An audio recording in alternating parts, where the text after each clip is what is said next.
ਹਾਂਜੀ ਬੱਚੋ, ਅੱਜ ਦੇ ਵੀਡੀਓ ਲੈਕਚਰ ਦੇ ਵਿੱਚ ਰਿਫਰੈਕਸ਼ਨ ਦੇ ਵਿੱਚ ਅਸੀਂ ਅਗਲਾ ਲੈਕਚਰ ਲੈ ਕੇ ਆਏ ਹਾਂ। ਉਹ ਹੈ total internal reflection. Very important ਹੈ ਬੱਚੋ, ਯਾਦ ਰੱਖਿਓ। This is very very important. ਤੋ ਯਾਦ ਰੱਖੋ, ਜਿਹੜੀ ਚੀਜ਼ ਮੈਂ ਇੱਥੇ ਲਾਲ ਪੈਨ ਦੇ ਨਾਲ ਤੁਹਾਨੂੰ ਲਿਖ ਕੇ ਦੇ ਦੇਣਾ ਨਾ, ਵੈਰੀ ਇੰਪੋਰਟੈਂਟ, ਤੋ ਐਗਜ਼ਾਮ ਦੇ ਵਿੱਚ ਉਹਦੇ ਬਹੁਤ ਚਾਂਸ ਬਣ ਜਾਂਦੇ ਨੇ। ਇਹਦਾ 2 ਨੰਬਰ ਜਾਂ ਹੱਦ 3 ਨੰਬਰ ਦਾ ਕੁਐਸਚਨ ਬਣਦਾ ਬੋਰਡ ਦੇ ਵਿੱਚ ਆਉਣ ਦੇ। ਠੀਕ ਹੈ, ਆਲਟਰਨੇਟਿਵ ਈਅਰ ਦੇ ਵਿੱਚ ਇਹ ਬੋਰਡ ਦੇ ਵਿੱਚ ਪੁੱਛਿਆ ਜਾਂਦਾ, ਤੇ ਇਸ ਨੂੰ ਚੰਗੀ ਤਰ੍ਹਾਂ ਸਮਝ ਲਿਓ। ਤੇ ਬੜਾ ਸੌਖਾ ਹੈ, ਐਡਾ ਮਤਲਬ ਕੋਈ ਚੀਜ਼ ਨਹੀਂ ਹੈ ਕਿ ਬਹੁਤ ਔਖਾ ਜਿਹੜਾ ਤੁਹਾਨੂੰ ਸਮਝ ਨਾ ਆਵੇ। ਓਕੇ, ਦੇਖੋ, ਜਿਵੇਂ ਮੈਂ ਪਿਛਲੇ ਵੀਡੀਓ ਲੈਕਚਰ ਦੇ ਵਿੱਚ ਰੀਅਲ ਡੈਪਥ ਐਂਡ ਡੈਪਥ ਵਾਲਾ ਕੇਸ ਦਿਖਾਇਆ ਸੀ, ਆਲਮੋਸਟ ਸੇਮ ਹੀ ਕੇਸ ਹੈ। ਤੇ ਥੱਲੇ ਡੈਂਸਰ ਮੀਡੀਅਮ ਹੈ, ਬੀ ਮੀਡੀਅਮ, ਉੱਪਰ ਹੈ ਰੇਅਰ ਮੀਡੀਅਮ, ਏ ਮੀਡੀਅਮ। ਠੀਕ ਹੈ, ਮੈਂ ਡਾਟਸ ਲਾਈ ਹਾਂ, ਤੁਸੀਂ ਇਹਨੂੰ ਵਾਟਰ ਸਮਝ ਸਕਦੇ ਹੋ, ਉੱਤੇ 에ਅਰ ਸਮਝ ਸਕਦੇ ਹੋ, ਬਟ ਜ਼ਰੂਰੀ ਨਹੀਂ ਹੈ। ਤੇ ਕੱਚ ਵੀ ਹੋ ਸਕਦਾ ਤੇ 에ਅਰ ਵੀ ਹੋ ਸਕਦੀ ਹੈ। ਮਤਲਬ ਇਹ ਡੈਂਸਰ ਮੀਡੀਅਮ ਹੈ, ਉੱਪਰਲਾ ਰੇਅਰ ਮੀਡੀਅਮ ਹੈ। ਹੁਣ ਉਹ ਬੋਟਮ, ਉਹ ਆਬਜੈਕਟ ਹੈ, ਕਿੱਥੇ ਪਈ ਹੈ? ਡੈਂਸਰ ਮੀਡੀਅਮ 'ਚ ਪਈ ਹੈ। ਜਦੋਂ ਤਾਂ ਸਿੱਧੀ ਜਾਂਦੀ ਹੈ, ਇਹ ਬਿਨਾਂ ਮੁੜੇ ਨਿਕਲ ਜਾਂਦੀ ਹੈ। ਕਿਉਂ? ਕਿਉਂਕਿ ਐਂਗਲ ਆਫ ਇੰਸੀਡੈਂਸ ਜ਼ੀਰੋ ਹੈ। ਜਦੋਂ ਐਂਗਲ ਆਫ ਇੰਸੀਡੈਂਸ ਜ਼ੀਰੋ ਹੈ ਤੇ ਐਂਗਲ ਆਫ ਰਿਫਰੈਕਸ਼ਨ ਵੀ ਉਦੋਂ ਜ਼ੀਰੋ ਹੁੰਦਾ। ਠੀਕ ਹੈ, ਜਦੋਂ ਥੋੜਾ ਸਾਈਡ ਤੇ ਹੁੰਦੀ ਹੈ, ਐਂਗਲ ਆਫ ਇੰਸੀਡੈਂਸ ਹੈ, ਕਿਉਂਕਿ ਡੈਂਸਰ ਤੋਂ ਰੇਅਰ ਜਾਂਦੀ ਹੈ, ਇਟ ਬੈਟਸ ਅਵੇ ਫਰਮ ਦਾ ਨਾਰਮਲ। ਤੋ ਜੇ ਤੁਸੀਂ ਐਂਗਲ, ਤੁਸੀਂ ਧਿਆਨ ਦਿਓ, ਤੁਸੀਂ ਐਂਗਲ ਇੰਸੀਡੈਂਸ ਵਧਾ ਰਹੇ ਹੋ, you are increasing the angle of incidence, then angle of refraction ਵੀ ਇਨਕਰੀਜ਼ ਹੋ ਰਿਹਾ। ਠੀਕ ਹੈ ਨਾ? ਕੋਈ ਇੱਕ ਐਸਾ ਐਂਗਲ ਵੀ ਹੋਏਗਾ ਜਦੋਂ angle of refraction become 90 degree. Okay, ਹੁਣ ਇਸ ਕੇਸ ਦੇ ਵਿੱਚ ਜਦੋਂ ਰੇ ਆਫ ਲਾਈਟ O ਤੋਂ A2 ਵੱਲ ਗਈ, ਆ ਐਂਗਲ ਆਫ ਇੰਸੀਡੈਂਸ ਨੂੰ ਕਿਹਾ ਗਿਆ ਇੱਕ C angle, that C angle is called critical angle. ਕਿਹੜਾ? Critical angle. ਜਦੋਂ ਉਸ ਐਂਗਲ ਆਫ ਇੰਸੀਡੈਂਸ ਤੇ ਰੇ ਆਫ ਲਾਈਟ ਇੰਸੀਡੈਂਟ ਹੋਈ, ਰਿਫਰੈਕਸ਼ਨ ਐਂਗਲ ਵੱਧਦਾ ਕਿੰਨਾ ਹੋ ਗਿਆ? 90 ਡਿਗਰੀ। ਹੁਣ ਜਦੋਂ ਤੁਸੀਂ ਕ੍ਰਿਟੀਕਲ ਐਂਗਲ ਤੋਂ ਵਧਾ ਲੈਂਦੇ ਹੋ ਐਂਗਲ ਆਫ ਇੰਸੀਡੈਂਸ, ਤਾਂ ਰੇ ਆਫ ਲਾਈਟ ਜਿਹੜੀ ਹੈ ਰਿਫਰੈਕਸ਼ਨ ਤੋਂ ਬਾਅਦ ਉਹ ਦੂਜੇ ਮੀਡੀਅਮ 'ਚ ਨਹੀਂ ਜਾਂਦੀ, it came backs to the same medium. This phenomena is called total internal reflection. Clear ਹੋ ਗਈ ਹੋਣੀ ਗੱਲ? ਤਾਂ ਇਹਦੀਆਂ 2 ਸ਼ਰਤਾਂ ਨੇ। ਇੱਕ ਨੰਬਰ 'ਚ ਪੁੱਛ ਲੈਂਦੇ ਆ, what are the 2 essential conditions?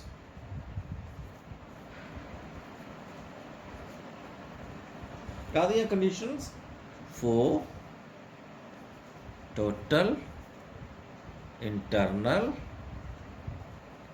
Reflection,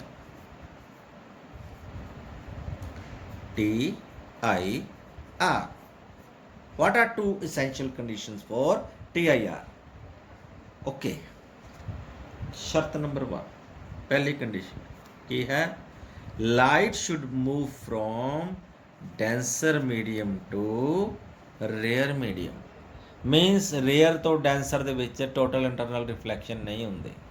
light ਕਿੱਧਰੋਂ ਤੋਂ ਕਿੱਧਰ ਜਾਣੀ ਚਾਹੀਦੀ ਹੈ? It moves from denser medium to rarer medium. Condition number 2, angle of incidence ਜਿਹੜਾ ਹੈ, ਐਂਗਲ ਆਫ ਇੰਸੀਡੈਂਸ ਜਿਹਨੂੰ ਆਪਾਂ I ਕਹਿੰਦੇ ਆ, should be more than C। C ਕਿਆ ਹੈ? Critical angle.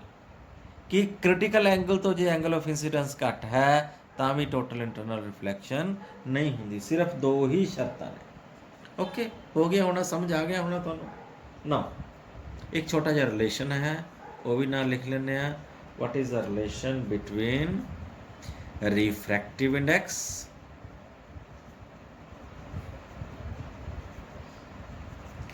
and critical angle? critical angle, ਇਹਨਾਂ ਦੋਹਾਂ 'ਚ ਕਿਆ ਰਿਲੇਸ਼ਨ? ਦੇਖੋ, let's start. According to Snell's law, ਹਾਂਜੀ, Snell's law ਕੀ ਕਹਿੰਦਾ? ਰਿਫਰੈਕਟਿਵ ਇੰਡੈਕਸ ਆਫ ਕਿੱਧਰੋਂ ਕਿੱਧਰ ਜਾ ਰਹੀ ਹੈ? A 'ਚ ਜਾ ਰਹੀ ਹੈ B ਤੋਂ। Refractive index of A with respect to B is equal to sine of angle of, ਇੱਥੇ ਐਂਗਲ ਆਫ ਇੰਸੀਡੈਂਸ I ਹੈ, ਇੱਥੇ ਐਂਗਲ ਆਫ ਇੰਸੀਡੈਂਸ R ਹੈ, sine of I upon sine of R। Now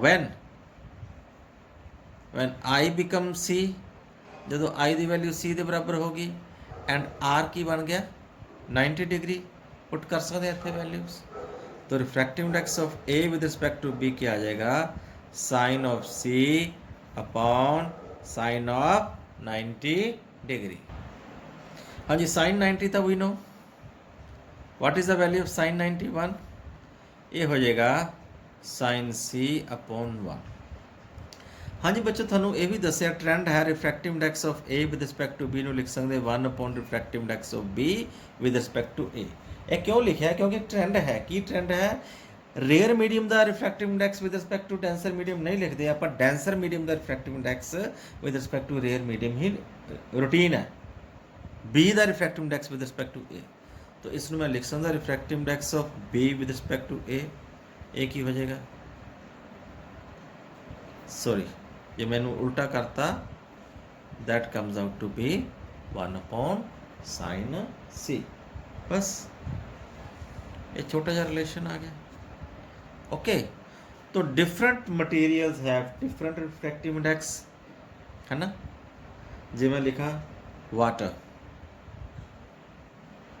water का refractive index कितना mu 1.33 तो वह critical angle C क्या होएगा that comes out to be 48.75 degree. इतने पुट करना क्रिटिक सानू रिफ्रैक्टिव इंडेक्स चाहिए पुट करांगे साइन C आ जाएगा तो C कढ़ लाँगे साइन इनवर्स लैके ठीक है। और क्राउन ग्लास है ਉਹਦਾ रिफ्रैक्टिव इंडेक्स कितना बच्चों 1.52 तो उसका क्रिटिकल एंगल कितना आ जाएगा 41.14 डिग्री। और डायमंड है diamond you know transparent material है ਉਹਦਾ रिफ्रैक्टिव इंडेक्स कितना है 2.42। डायमंड इज दैट मटेरियल जिस द मैक्सिमम रिफ्रैक्टिव इंडेक्स है तो क्रिटिकल एंगल क्या होता है 24.40 डिग्री। इसनों जरूर याद रख लियो बाकी की लोड़ नहीं पैंदी आपां नूं डायमंड की लोड़ पैंदी है ठीक है बच्चों। ये सी total internal reflection. Now next है इहदे च application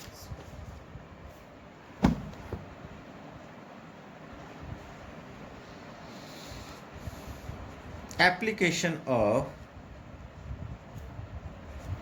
total internal reflection TIR। पहली एप्लीकेशन है बच्चों ब्रिलियंस ऑफ डायमंड उन्हें थानू कराई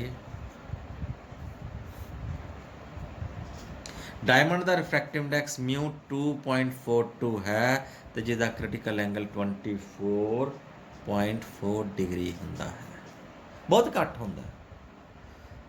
तुसी देखे हो ना डायमंड की चमक बहुत होंदी है उसका की कारण है बच्चों आ डायमंड है कि जदों भी लाइट वो अंदर एंटर कर जाती है वट एवर द एंगल जदों भी एंटर करती है वह मल्टीपल रिफ्लैक्शन तो बाद बाहर आती है दैट इज़ वाई डायमंड चमकदा है।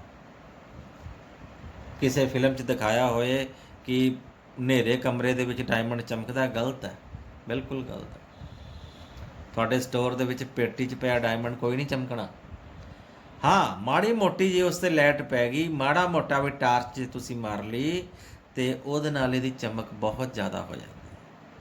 मतलब लाइट का सोर्स तो चाहिए लाइट एंटर तो करनी पैनी है। हाँ मल्टीपल टोटल इंटरनल रिफ्लैक्शन तो बाद इधरों लाइट एंटर कर गई क्योंकि जोड़े मर्जी एंगल से एंटर करते 24 डिग्री जोड़ा बहुत घट एंगल होंदा और टोटल इंटरनल रिफ्लैक्शन की कंडीशन पूरी कर ही जाता ठीक है। ये है पहली एप्लीकेशन।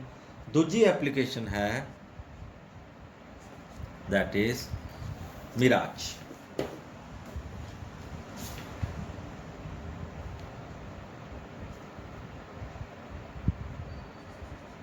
मिराज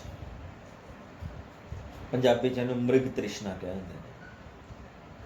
ऑप्टिकल इल्यूजन एक धोखा हुंदा जी। ਤੁਸੀਂ ਜਾ ਰਹੇ ਹੋ ਗਰਮ ਥਾਵਾਂ 'ਤੇ ਮਾਰੂਥਲ ਦੇ ਵਿੱਚ, ਧੋਖਾ ਹੋ ਜਾਂਦਾ। ਤੁਸੀਂ ਸੁਣਿਆ ਹੋਏਗਾ ਕਿ ਦੂਰੋਂ ਪੇੜ ਦਿਖਦਾ ਹੈ ਨਾ, ਪੇੜ ਨਹੀਂ ਦਿਖਦਾ, ਐਕਚੁਅਲੀ ਤੁਹਾਨੂੰ ਪਾਣੀ ਨਜ਼ਰ ਆਉਂਦਾ ਹੈ। ਤਾਂ ਤੁਸੀਂ ਪਾਣੀ ਵੱਲ ਜਾਂਦੇ ਹੋ ਤਾਂ ਭੁਲੇਖਾ ਪੈਂਦਾ, ਅਤੇ ਜਦੋਂ ਉੱਥੇ ਪਹੁੰਚਦੇ ਹੋ ਤਾਂ ਉੱਥੇ ਕੋਈ ਪਾਣੀ ਨਹੀਂ ਹੁੰਦਾ। ਉਹਨੂੰ ਮ੍ਰਿਗ ਤ੍ਰਿਸ਼ਨਾ, ਮਿਰਾਜ ਕਹਿ ਦਿੰਦੇ। ਉਹ ਹੁੰਦਾ ਕਿਉਂ? ਬਹੁਤ ਗਰਮੀ ਦੇ ਕਰਕੇ ਜਿਹੜੀ ਲਾਈਟ ਹੈ ਥੱਲੜੀ ਗਰਮ ਹੋਈ ਹੁੰਦੀ, ਹਵਾ ਸੋਰੀ ਏਅਰ ਜਿਹੜੀ ਹੈ ਇੱਥੇ ਗਰਮ ਹੋ ਜਾਂਦੀ ਹੈ। ਗਰਮ ਹੋ ਕੇ ਕੀ ਬਣ ਜਾਂਦੀ ਹੈ? ਫੈਲ ਜਾਂਦੀ ਹੈ। ਫੈਲਣ ਦੇ ਨਾਲ ਕੀ ਹੋ ਜਾਏਗਾ? ਇੱਥੇ ਰੇਅਰ ਮੀਡੀਅਮ ਬਣ ਗਿਆ। ਉੱਪਰਲੀ ਏਅਰ ਹੈ, ਜਿਹੜੀ ਲੇਅਰ ਹੈ ਏਅਰ ਦੀ, ਉਹ ਕੰਪੈਰੇਟਿਵਲੀ ਠੰਡੀ ਹੁੰਦੀ ਹੈ ਫਰਸ਼ ਜਿਹੜੀ ਗਰਾਊਂਡ ਵਾਲੀ ਏਅਰ ਨਾਲੋਂ। ਇਹਦੇ ਕਰਕੇ ਠੰਡੀ ਹੋਣ ਦੇ ਕਰਕੇ ਓਨੀ ਫੈਲੀ ਨਹੀਂ ਹੁੰਦੀ। ਉੱਪਰਲੀ ਏਅਰ ਡੈਂਸਰ ਹੁੰਦੀ ਹੈ, ਥੱਲੜੀ ਏਅਰ ਰੇਅਰ ਹੁੰਦੀ। ਜਦੋਂ ਲਾਈਟ ਟਰੈਵਲ ਕਰਦੀ ਹੈ ਡੈਂਸਰ ਮੀਡੀਅਮ ਤੋਂ ਰੇਅਰ ਮੀਡੀਅਮ, ਇਟ ਬੈਂਡਸ ਅਵੇ ਫਰੋਮ ਦਾ ਨੋਰਮਲ। ਠੀਕ ਹੈ, ਇੱਕ ਐਂਗਲ ਵਧੀ ਜਾਂਦਾ ਇੱਕ ਐਂਗਲ ਐਸਾ ਆ ਜਾਂਦਾ ਕ੍ਰਿਟੀਕਲ ਐਂਗਲ, ਜਦੋਂ ਲਾਈਟ ਬੈਕ ਚਲੀ ਜਾਂਦੀ ਹੈ। ਮੀਨਸ ਤੁਹਾਨੂੰ ਇੱਥੇ ਅੱਖ 'ਚੋਂ ਆਹ ਵਾਲਾ ਇਹਦਾ ਪਰਛਾਵਾਂ ਤੁਹਾਨੂੰ ਐ ਨਜ਼ਰ ਆਏਗਾ ਕਿ ਇਹ ਪਾਣੀ, ਇਹਦਾ ਸ਼ੈਡੋ ਇਮੇਜ ਇੱਥੇ ਵੀ ਨਜ਼ਰ ਆਏਗੀ। ਮੀਨਸ ਇੱਕ ਤਾਂ ਤੁਹਾਨੂੰ ਟਰੀ ਸਿੱਧਾ ਨਜ਼ਰ ਆ ਰਿਹਾ, ਇੱਕ ਤੁਹਾਨੂੰ ਜ਼ਮੀਨ ਤੋਂ ਰਿਫਲੈਕਟ ਹੋ ਕੇ ਨਜ਼ਰ ਆ ਰਿਹਾ। ਤੁਹਾਨੂੰ ਲੱਗਦਾ ਕਿ ਇੱਥੇ ਪਾਣੀ ਪਿਆ, ਉਸ ਪਾਣੀ ਤੋਂ ਰਿਫਲੈਕਸ਼ਨ ਹੋ ਕੇ ਟਰੀ ਨਜ਼ਰ ਆ ਰਿਹਾ। ਤਾਂ ਉਹ ਮਿਰਾਜ ਇੱਕ ਧੋਖਾ ਹੁੰਦਾ। ਇਹ ਧੋਖਾ ਸਾਡੇ ਸਾਰਿਆਂ ਨਾਲ ਹੋਇਆ, ਕਿਉਂਕਿ ਆਪਾਂ ਸੜਕ 'ਤੇ ਸਕੂਟਰ, ਮੋਟਰਸਾਈਕਲ ਜਾਂ ਕਾਰ 'ਤੇ ਜਾਂਦੇ ਹਾਂ। ਦੂਰੋਂ ਆਪਾਂ ਸੜਕ 'ਤੇ ਦੇਖਦੇ ਹਾਂ ਕਿ ਗਰਮੀਆਂ ਦੇ ਵਿੱਚ ਪਾਣੀ ਪਿਆ ਹੁੰਦਾ ਹੈ ਨਾ, ਕਿਉਂਕਿ ਰਿਫਲੈਕਸ਼ਨ ਨਜ਼ਰ ਆ ਰਹੀ ਹੁੰਦੀ। ਅਤੇ ਆਪਾਂ ਸਕੂਟਰ ਦੀ ਸਪੀਡ ਸਲੋਅ ਕਰ ਲੈਂਦੇ ਕਿ ਉੱਥੇ ਸਲਿੱਪ ਨਾ ਹੋ ਜਾਈਏ। ਜਦੋਂ ਉੱਥੇ ਪਹੁੰਚਦੇ ਹਾਂ ਦੇਖਦੇ ਹਾਂ ਉੱਥੇ ਕੋਈ ਪਾਣੀ ਨਹੀਂ ਹੁੰਦਾ। ਇਹ ਮਿਰਾਜ ਹੈ। ਇਹਨੂੰ ਮ੍ਰਿਗ ਤ੍ਰਿਸ਼ਨਾ, ਇਹ ਗਰਮ ਇਲਾਕੇ 'ਚ ਨਹੀਂ, ਬਹੁਤ ਠੰਡੇ ਇਲਾਕੇ 'ਚ ਵੀ ਹੁੰਦਾ। ਉਹ ਕਿਵੇਂ? ਉਹ ਵੀ ਤੁਹਾਨੂੰ ਦੱਸਦੇ। ਪੋਲਸ ਦੇ ਵਿੱਚ ਕੀ ਹੁੰਦਾ?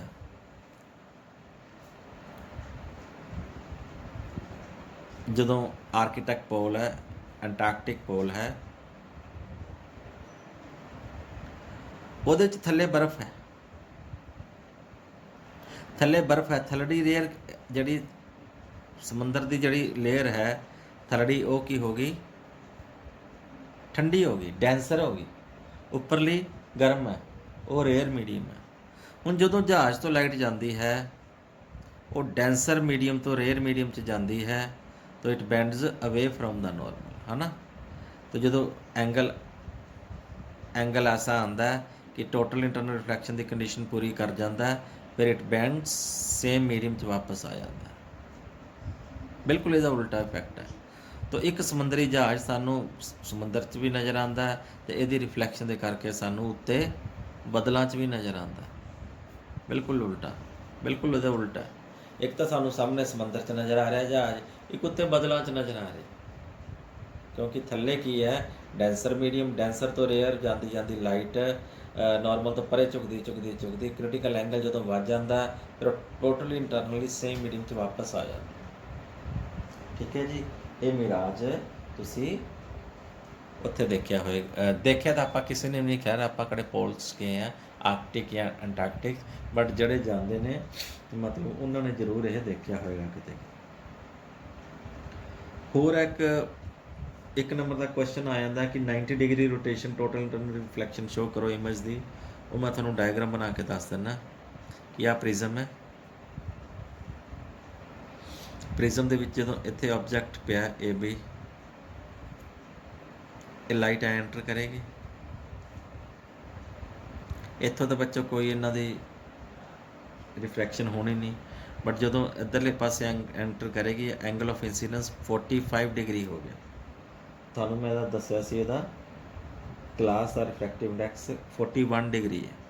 ਇਹਦਾ ਮਤਲਬ 45 ਡਿਗਰੀ ਦਾ ਕੋਣ ਜਿਹੜਾ ਹੈ ਉਹ ਕ੍ਰਿਟੀਕਲ ਐਂਗਲ ਦੀ ਕੰਡੀਸ਼ਨ ਪੂਰੀ ਕਰ ਗਿਆ। ਫਿਰ ਇੱਥੋਂ ਇਹ ਰਿਫਲੈਕਟ ਹੋ ਕੇ ਬਾਹਰ ਨਿਕਲ ਜਾਏ, ਤਾਂ ਆਹ ਵਾਲੀ ਆਬਜੈਕਟ ਹੈ, ਉਹਦੀ ਇਮੇਜ ਇੱਧਰਲੇ ਪਾਸੇ ਬਣ ਜਾਏਗੀ, A ਡੈਸ਼ B ਡੈਸ਼। ਤਾਂ ਸਿੰਗਲ ਟੋਟਲ ਇੰਟਰਨਲ ਰਿਫਲੈਕਸ਼ਨ ਤੁਸੀਂ ਦੇਖਦੇ ਹੋ ਆਬਜੈਕਟ ਅਤੇ ਇਮੇਜ ਦੇ ਵਿੱਚ ਰੋਟੇਸ਼ਨ ਕਿੰਨੀ ਹੋ ਗਈ? 90 ਡਿਗਰੀ ਦੀ। ਬਟ ਤੁਸੀਂ ਸੇਮ ਪ੍ਰਿਜ਼ਮ ਦੇ ਵਿੱਚ ਡਬਲ ਟੋਟਲ ਇੰਟਰਨਲ ਰਿਫਲੈਕਸ਼ਨ ਵੀ ਕਰ ਸਕਦੇ ਹੋ ਜੇ ਤੁਸੀਂ ਪ੍ਰਿਜ਼ਮ ਨੂੰ ਇਸ ਤਰ੍ਹਾਂ ਰੱਖ ਲਓ। ਆ ਆਬਜੈਕਟ ਹੈ ए बी, इधर जाएगा, फिर टोटल इंटरनल रिफ्लैक्शन की कंडीशन पूरी कर गया 45 डिग्री, फिर इतों रिफ्लैक्ट होके इधर ਨੂੰ चला जाएगा, फिर टोटल इंटरनल रिफ्लैक्शन की कंडीशन पूरी कर गया। तो तुसी चेक करो आ जड़ा सी ए यह थले नूं आ गया, ए डैश बी ऊपर चला गया, इत्थे कितना डिग्री की रोटेशन हुई 180 डिग्री की ऑब्जेक्ट ते इमेज दे विच रोटेशन। ठीक है जी, ये सी अपने कोल टोटल इंटरनल रिफ्लैक्शन। हाँ जी, एक छोटा जिहा टॉपिक होर है वो भी नालों ख़त्म कर देने दे, वो है refraction effect at sunrise and sunset.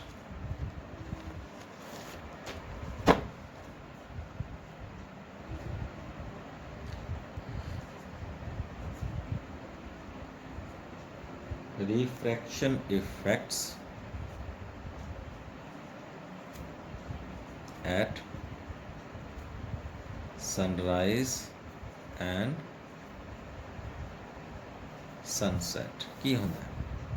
Normal refraction sorry, ये अपने को अर्थ है।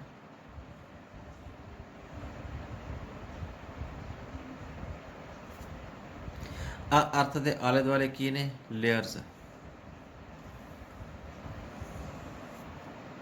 नॉर्मली ऊपर रेयर मीडियम है, थले डेंसर मीडियम है, ray of light bends away towards the normal.